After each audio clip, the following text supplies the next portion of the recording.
तो बच्चों हम पढ़ रहे थे chapter 8 A game of chance. ठीक है, लास्ट वीडियो में बच्चों हमने चैप्टर कंप्लीट पढ़ लिया था और इसके क्वेश्चन आंसर्स भी हमने कर लिए थे। ठीक है, आज के वीडियो में बच्चों हम करने वाले हैं वर्किंग विद लैंग्वेज। तो चलिए शुरू करते हैं। Working with language. The words given against the sentences below can be used both as nouns and verbs. ठीक है बच्चों, आपको जो sentences में जो words दिए हुए हैं उनको हम noun में और verbs में दोनों में use कर सकते हैं। Use them appropriately to fill in the blanks. तो हमें इनको use करके sentences को complete करना है। देखिए बच्चों, first का first, the two teams have blank 3 matches already. ठीक है, अब बच्चों यहाँ पे जो प्ले वर्ब है, ठीक है, यहाँ पे प्ले किसका काम करेगी? वर्ब का काम करेगी। ओके, यहाँ पे हो गया प्लेड। क्लियर? इसको आपको करना है प्लेड। जस्ट अ मिनट, एक बार इसको देख लेते हैं हम। ठीक है, तो यहाँ पे हो जाएगा ये, देखिए यहाँ पे प्लेड। ठीक है, यहाँ पे किसका काम करेगी? वर्ब का, क्योंकि हैव है यहाँ पे, इसके साथ वर्ब की थर्ड फॉर्म आ जाएगी प्लेड। ये कर लेना है। क्लियर? उसके बाद देखिए बच्चों, द लास्ट इज, अब यहाँ पे क्वेश्चन नंबर सेकंड है, यानी फर्स्ट का सेकंड ही है। देखिए ओके, इस तरीके से आपको ये करना है। यहाँ पे जो ये हमारा प्ले है, ठीक है, यहाँ पे जो प्ले वर्ब है इसने काम किया है वर्ब का। ठीक है, तो प्लेड हो गया। और यहाँ पे जो ये वर्ड है प्ले, इसने काम किया है नाउन का। आगे चलते हैं। शी हैज़ ए लवली, यानी उसका फेस जो है बहुत ही प्यारा है। ठीक है, तो क्या हो जाएगा? यहाँ पे फेस ही रह जाएगा। ओके, ऐसे ही। अब India blank A number of problem this days, अब यहाँ पे जो है बच्चों ये वर्ब का काम करे, तो यहाँ पे हो जाएगा फेस्ड। ओके, आगे देखते हैं। ही मेड हिज, ठीक है, यहाँ पे हो जाएगा मार्क एज इट इज। ठीक है, और यहाँ पे हो जाएगा आर्टिकल्स मार्क्ड।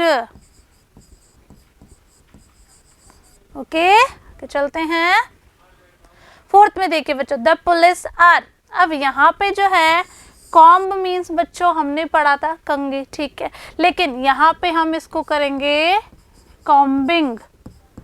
ओके, अब कॉम्बिंग का मतलब होता है इन्वेस्टिगेशन करना, छानबीन करना यहाँ पे। ठीक है, तो the police are combing the area to catch the burglars, यानी जो भी बर्गलर्स है, ठीक है, उनको पकड़ने के लिए पुलिस क्या कर रही है? उस एरिया की छानबीन कर रही है। ठीक है, तो हो गया यहाँ पे कॉम्बिंग। अब an ordinary plastic cost 5 rupees, अब यहाँ पे बात कर रहे हैं हम कंगा, यानी एक जो कंगा होता है नॉर्मली प्लास्टिक, वो 5 रुपये तक का आता है। उसकी कोस्ट क्या होती है? 5 रुपये तक की होती है। तो यहाँ हो गया कोम्ब। क्लियर? आगे देखिए, He gave a blank in answer to my question, कि उसने, जब मैंने क्वेश्चन किया उससे, तो उसने आंसर में क्या दी? उसने आंसर में एक स्माइल दी, तो ये आपका स्माइल हो जाएगा। ठीक है, वी ऑल्सो टू से हिम स्माइल, यानी उसको मुस्कुराता हुआ देखकर हम भी मुस्कुराए, तो यहाँ पे क्या हो जाएगा बच्चों? स्माइल हो जाएगा। ओके, आगे चलते हैं।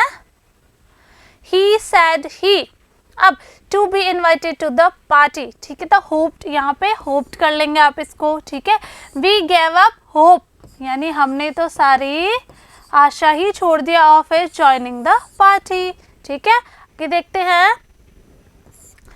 The boys put up a good athlete show.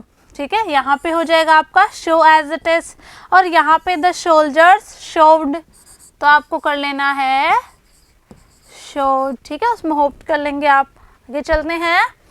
8th number देखिए बच्चों, you deserve a on the back for you your good performance. ठीक है, तो पैट, ये आपका पैट हो जाएगा, यानी तुम्हें तुम्हारी पीठ थपथपाई जानी चाहिए कि तुमने इतना अच्छा काम किया है। ठीक है, द टीचर पेटेड, यहाँ पे हो जाएगा पेटेड। ठीक है, PATTED। Clear? The child on the cheek to encourage her की, यानी टीचर ने उस चाइल्ड का जो चीक है, यानी उस बच्चे के गाल को सहलाया, उसको थपथपाया और उसको क्या किया? एनकरेज किया, उसको प्रोत्साहित किया। ठीक है, कि चलते हैं बच्चों। अब देखिए क्वेश्चन नंबर बी, इसमें हमें देयर का यूज करना है। ठीक है, note is the use of there in the following sentences, कुछ एग्जाम्पल्स दिए हुए हैं, आपको ध्यान से देखने। There was a big crowd at the fair.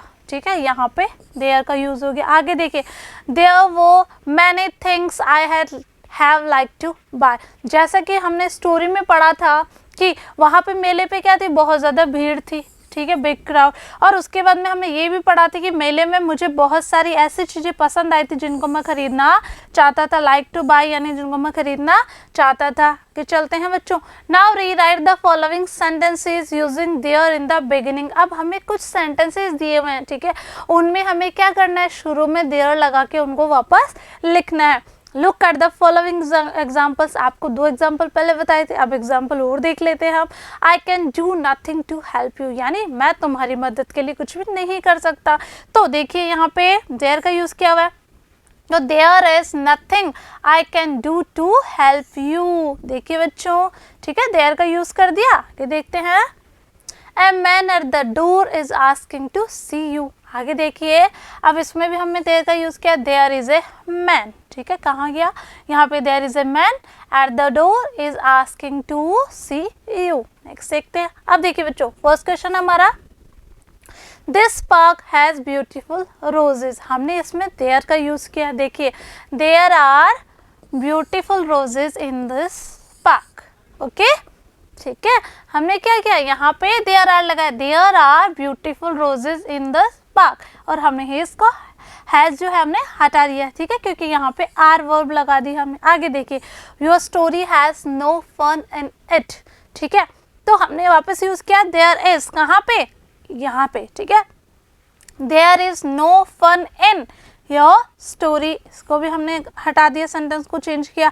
आगे देखिए, we have no secrets between us, तो हमने वापस यूज़ किया there are no secrets between us. आगे देखते हैं, my village has 2 primary schools, तो क्वेश्चन आंसर क्या हो जाएगा, there are 2 primary schools in my village. आगे देखते हैं, this problem can be solve in 2 ways. Answer क्या हो जाएगा, there are 2 ways to solve this problem. देखिए बच्चों, माई विलेज हैज़ 2 प्राइमरी स्कूल, ये कंप्लीट हो गया 4th, फिर ये 5th वाला कंप्लीट हो गया। क्लियर, तो इस तरीके से क्या करना है आपको, ये सारे कंप्लीट कर लेने हैं। क्लियर, सारे जितने भी वर्ड मीनिंग्स है, जितने भी क्वेश्चन एंड आंसर्स है, फिलअप्स है, यूज ऑफ देयर है, आपको अपनी कॉपी में कर लेने हैं और इनको लर्न भी करते रहना है। ठीक है बच्चों, मैं मिलूंगी आपसे नेक्स्ट वीडियो में, तब तक के लिए पढ़ते रहिए, आगे बढ़ते रहिए। Thank you.